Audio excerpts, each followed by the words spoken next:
Business എന്ന് പറഞ്ഞാൽ വേറൊരു സംഭവം. അത് എന്ന് പറഞ്ഞാൽ 24/7 problems.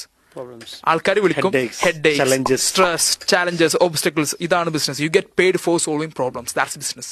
You get paid for solving problems. That is business. ഇപ്പോ ഒരു ഉദാഹരണം പറയുകയാണെങ്കിൽ എനിക്കിപ്പോ ഒരു 6 മാസം മുന്നേ ഒരു അവാർഡ് കിട്ടി. അവാർഡ് കിട്ടിയ സമയത്ത് എല്ലാവരും എന്റെ ചുറ്റും നിൽക്കുന്ന ആൾക്കാർ മുഴുവൻ ഓ അവാർഡ് ഭയങ്കര സംഭവം, 19 വയസ്സ്. ഇത് എനിക്കാണെങ്കിൽ എന്റെ ബാങ്ക് അക്കൗണ്ട് പെട്ടെന്ന് ബ്ലോക്കായി. ബാങ്ക് അക്കൗണ്ട് ബ്ലോക്കായി. സപ്ലയർ പേയ്മെന്റിന് കാത്തിക്കുക, കസ്റ്റമർ സാധനം വരാൻ കാത്തിക്കുക. സാധനം ആണെങ്കിൽ സപ്ലയർ എടുത്ത് പേയ്മെന്റ് കൊടുത്താൽ ഇത് നടക്കുള്ളൂ. അതിന് ബാങ്ക് റെഡിയാക്കണം. ബാങ്ക് റെഡിയാക്കണം എന്നുണ്ടെങ്കിൽ ഞാൻ പോയി റെഡിയാക്കണം. പോയി റെഡിയാക്കാൻ മാത്രം പോരാ, കുറച്ച് വലിയ പ്രോബ്ലംസ് ആണ് വന്നത്. അപ്പൊ എല്ലാരും പുറത്ത് നോക്കുമ്പോ എല്ലാരും ഓ സംഭവം എല്ലാം ഉള്ളിന്ന് നോക്കുക. നമ്മള് നിന്ന് പുകയാണ്. ഇത് നിങ്ങളുടെ മാത്രല്ല, ഇപ്പം ഈ നമ്മള് പുറത്ത് കാണുന്ന പല ബിസിനസ്സുകാരെ, പുറത്തെ ആൾക്കാരെന്താണ് കാണുന്നത്, ബിസിനസ്സുകാരെ